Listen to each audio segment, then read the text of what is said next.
Okay, another important idea is that of instantaneous center of zero velocity. So the idea here is that any motion would have a point which is not moving and the body is rotating about that point. For instance, this wheel here is both translating and rotating at the same time.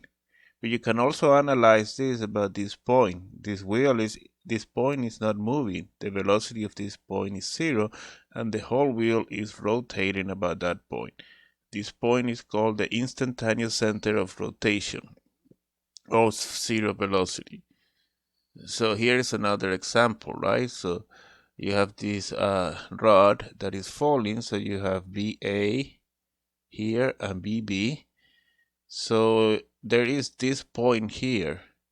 If you think of this triangle as being a rigid body, then this point has zero velocity and the whole rod is rotating about this point.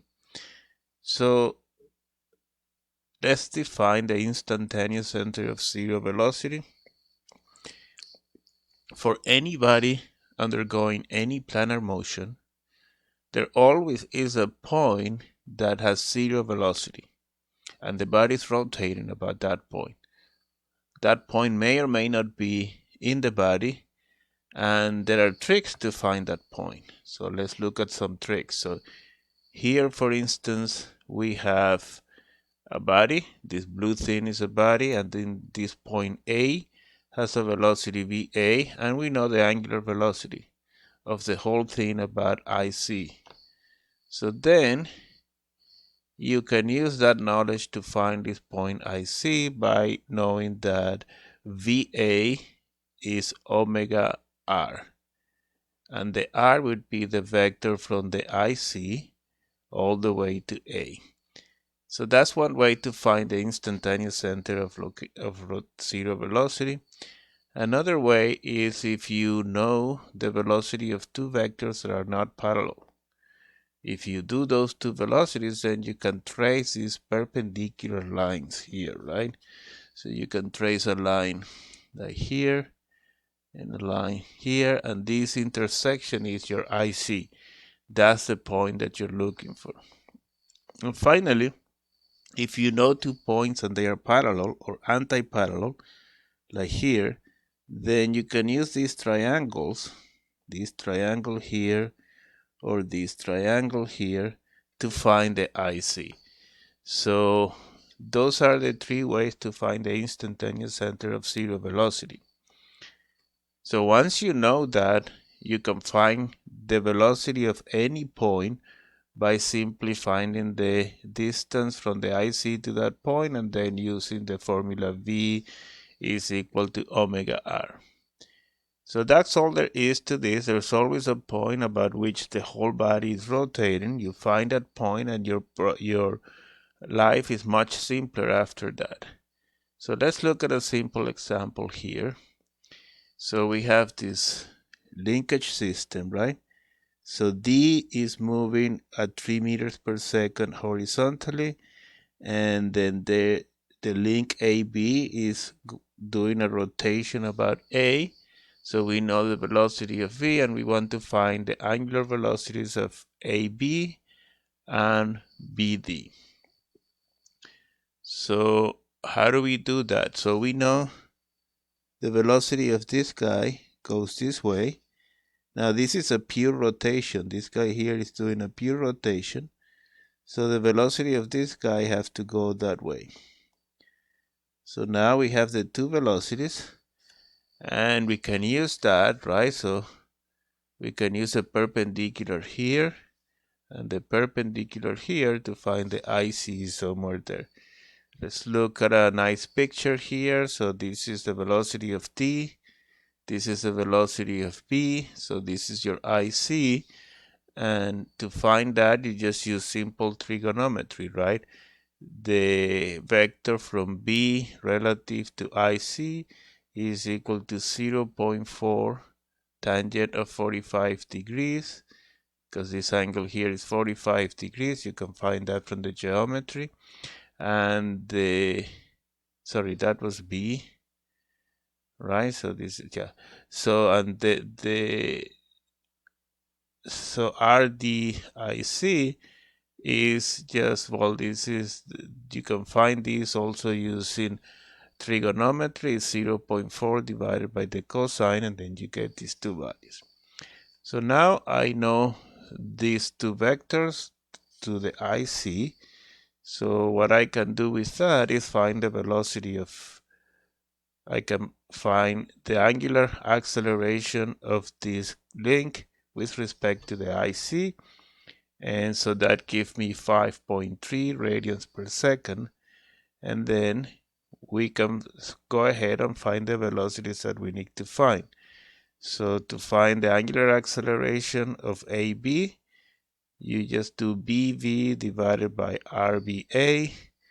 And so on BV, well, you use the distance to the IC divided by the angular velocity that you found here, right? So this here is BV, and then you get 5.3 radians per second. So that's it. That's all there is to IC. So let's look at another problem here. So we have this gear system, right? So this is moving here with 6 meters per second. And then, so the question is find the velocity of point A, right? So we need to find the velocity of point A. So how do we do that? Well, let's find the IC. So the gear, this gear here, the IC is that point there. Instantaneously, that point has 0 velocity, and the whole gear is rotating about that point. So you can see here, this is your velocity VA, and then this yellow line gives you a perpendicular line to the velocity that goes to the IC. So we can find omega. That's the omega of the wheel, and omega is the velocity of O divided by this distance here, right? So that's this distance. So that gives you 20 radians per second. And then the velocity of A, well, that'll be omega times the distance from here to the IC. And that's all there is. So you do this cross product here, 20 cross this vector, and you get your velocity VA. So let's look at one final problem here. So you should try to do this yourself. So you have a rod DC or CD here, and it has an angular velocity that is given to you counterclockwise. And then you want to find the angular velocities of AB and BC, these two. So take a minute to work on this problem and then come back to the video to see the solution. Okay, so let's look at the solution. So let's start with the link DC. So the link DC gives you the velocity of C, which is basically omega r, and that gives you 2 meters per second. That's simple. So now let's look at link AB.